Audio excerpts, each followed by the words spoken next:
All right, this is a great one for you to make a sketch of because it makes it a whole lot easier to visualize, although you hopefully know how to do this. Okay, just wants to put a fence around his rectangular garden. Let's say here's the garden.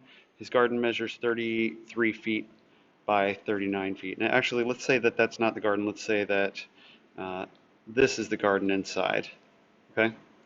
And outside is the pathway around it. So I can label these then as the garden is 33 feet by 39 feet, and the path adds an extra 3 feet on each side. So we've got an extra 3 here and 3 here. We've got an extra 3 here and 3 here. Oops. Okay.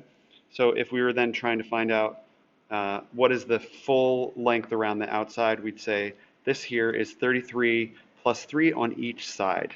And that makes it actually 39 feet on a side that way. And what about this way? We've got 39 here plus this other 3 and this other 3 for a total of 6 extra on top of this, which is 45. So this is 45 feet.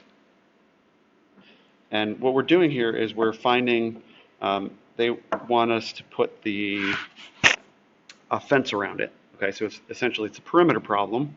And we then, when we do perimeter, we can add this side plus this side and double it. So I can say that's 2 times 39 plus 45. And 39 plus 45 is 84. Which turns out to be 168 when you multiply it, and this is a measure of length because it's fencing, it's perimeter, so 168 feet. That is C.